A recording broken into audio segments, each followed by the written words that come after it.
अहाँ सब सुन रहल छी अमजद म्यूजिक की शानदार प्रस्तुति।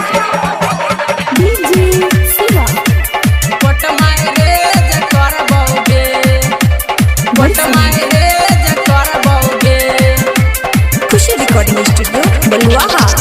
प्यार वाला मैटर अब से तेज करबो चलने,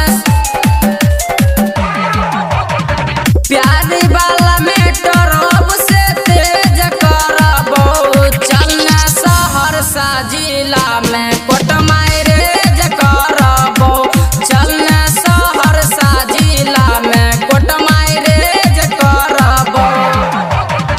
ओढ़नी बिछा के हम सेज करबो, हे गई ओढ़नी बिछा के हम सेज करबो चलने, सहरसा जिला में कोट मैरेज करबो चलने, सहरसा जिला में कोट मैरेज करबो, कोट मैरेज करबोगे,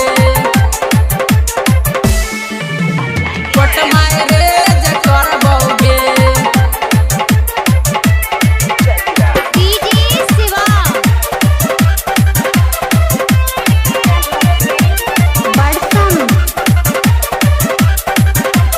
खुशी रिकॉर्डिंग स्टूडियो बलुआहा।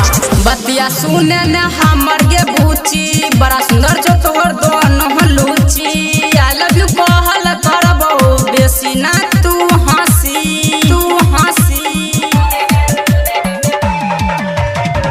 बतिया सुने न हमर गे बूची, बड़ा सुंदर जो तोहर दोनों लूची, आई लव यू कहल करबो बेसी ना तू हंसी।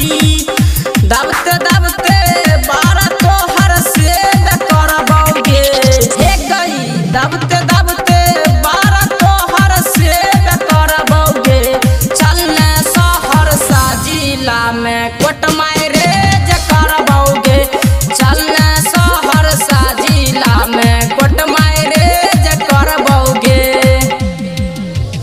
कोट मैरेज करबोगे।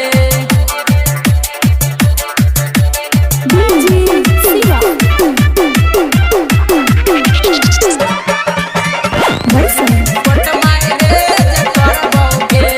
Khushi recording studio Baluaha. विमल के माने कहानिया, हे गे तोरा बनैबौ कनिया, बिजली के जैसन हिलै छौ नाक के तोहर नथुनिया, नाक के तोहर नथुनिया। विमल के मानी कहानिया, हे गे तोरा बनैबौ कनिया, बिजली के जैसन हिलै छौ नाक के तोहर नथुनिया। तोरा लहंगा में गड़बड़ी में जे करबोगे, हे गई तोरा लहंगा में गड़बड़ी में जे करबोगे चलने, सहरसा जिला में कोट मैरेज करबोगे चलने, सहरसा जिला में कोट मैरेज करबोगे, जे करबोगे। खुशी रिकॉर्डिंग स्टूडियो बलुआहा।